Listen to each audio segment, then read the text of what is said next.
না, আন্দোলন তো আছেই, তার সঙ্গে তো সিবিআই কাজ করছে, সুপ্রিম কোর্ট তার একটা মাথার উপর আছে। আর আমি খুব পজিটিভলি দেখতে ভালোবাসি সব কিছু, আমি এতটা চট করে হতাশ হই না।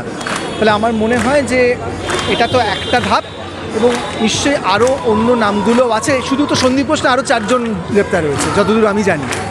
এবং আমার মনে হয় যে আরও ভেতরের নামগুলো বেরোবে, আসল কারণটা জানতে পারবো। I am very positive, I am very hopeful. যতদিন পর্যন্ত পলিটিক্যাল পার্টিগুলো ডিরেক্টলি ইন্টারফেয়ার না করবে এই সিভিল সোসাইটি মুভমেন্টে, ততদিন পর্যন্ত ভালো। ওরা বেশি ইনভলভ হলেই ঘেঁটে যাবে সবটা, এটা সবাই বলেছে। আমার খুব খারাপ লাগছে, মানে ওর ফ্রেটার্নিটির যারা, ধরো আমার ছেলে, ও তো আমার দলে থিয়েটার করতো, মানে আমার ছেলে ওর প্রায় কোলেপিঠে বড় হয়েছে, সে পর্যন্ত আজকে ফেসবুকে ওকে আক্রমণ করেছে। এটা দরকার ছিল না। মানে ও তো অনেক বেশি অভিনয় ফ্রেটার্নিটির লোক, ও কতদিন আর তৃণমূল হয়েছে, তৃণমূল ওকে কতদিন দেখবে, কিন্তু ঠিক না, বোকামি করল। এতদিন ধরে এত মানুষ নাগরিকরা পথে নামছে, সেটার কোথাও তো একটা ফল পাওয়ার প্রয়োজন ছিল। এটা বলা যেতে পারে শুরু, মানে এই যে সন্দীপ ঘোষ গ্রেপ্তার হয়েছে এবং তার সঙ্গে আরও 4 জন গ্রেপ্তার হয়েছে, আমি এক্ষুনি শুনতে পেলাম, সেটা একটা তো উচ্ছ্বাসের বিষয়, কিন্তু অ্যাট দ্য সেম টাইম আমাদের ঠান্ডা মাথায় ভাবতে হবে যে এটা শুরু। এখনও প্রচুর পরিবর্তন বাকি, মানুষের মানসিকতার পরিবর্তন বাকি। এরকম কত সন্দীপ ঘোষকে কত দিকে ঘুরে বেড়াচ্ছেন, প্রতিনিয়ত, প্রতিদিন, প্রতি রাত্রে, প্রতি সকালে, প্রতি বিকেলে মহিলারা যা ফেস করে রাস্তায় কিংবা তাদের ওয়ার্ক প্লেসে, সেটা বদলানোর অনেক দরকার। এটা একটা শুরু বলা যেতে পারে, কোথাও একটা স্বস্তি হচ্ছে মানুষের যে পুরোটাই বিফলে হলো না।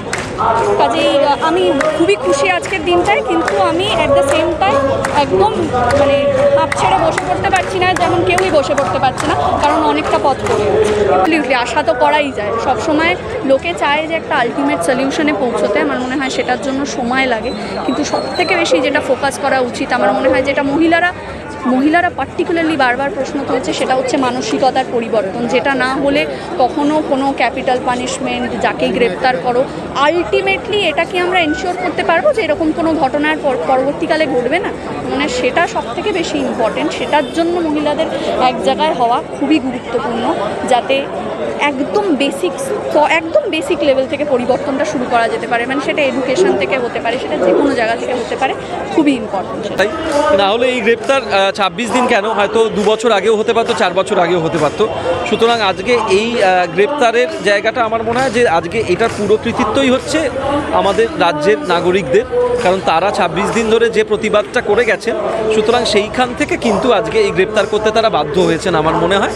সুতরাং এটা নাগরিকদের জয়, কিন্তু যদিও এটা একটা বিরাট সমুদ্রে 1 চামচ জলের মতো, কারণ উনি গ্রেপ্তার হয়েছেন আপাতত দুর্নীতির জন্য। ওনার আরজি করের এই ঘটনার সঙ্গে কী সংযোগ সেটা জানার জন্য নাগরিকরা অপেক্ষা করে রয়েছে, এবং প্রশাসনিক যে ব্যর্থতা সেটা সন্দীপ ঘোষের মুখ থেকে শোনার জন্য আমরা অপেক্ষা করে রয়েছি। এবং আরও অনেকগুলো পদক্ষেপ রয়েছে, সেই পদক্ষেপগুলোর মধ্যে প্রধান পদক্ষেপটাই এখনও ঘটেনি, সেটা হচ্ছে জাস্টিস।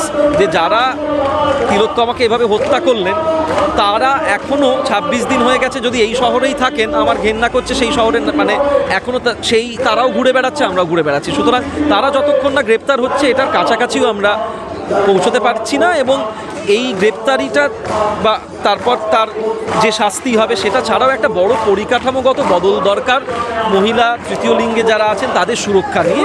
সুতরাং লড়াইটা দীর্ঘ।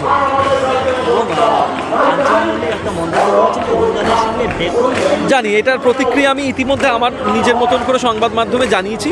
আমি এটাতে অবাক নই, কারণ এই ভদ্রলোক বহু বছর ধরেই আমরা দেখতে পেয়েছি যে রাজনীতিবিদ তো ছেড়ে দিন, শিল্পী হিসেবে নিজের যে চেতনা, সামাজিক চেতনা, সেটা উনি বিসর্জন দিয়ে দিয়েছেন। আমার মনে হয় সেই দিনই, যেদিন ওনার বিবাহ উৎসবে, আমি তার ব্যক্তিগত জায়গায় হস্তক্ষেপ না করেই আমার সম্মান জানিয়েই বলছি, কিন্তু এটা থেকে একটা মানুষের সামাজিক চেতনার পরিচিতি পাওয়া যায়। কেউ যদি বিয়ে বাড়ির বাইরে লিখে রাখেন যে securities, press and bodyguards not allowed, তাহলে রাজনীতি তো ছেড়ে দিন, আমরা তাকে শিল্পী হিসেবেও গণ্য করাটা খুব মুশকিল। সুতরাং ওনার কাছ থেকে এই মন্তব্যই আশা করা, কারণ যার ধরুন মানে সত্যি শিরদাঁড়ার এতটা অভাব, সেটা আগেই প্রমাণ পাওয়া গেছিলো, এখন আরও প্রমাণ পাওয়া যাচ্ছে।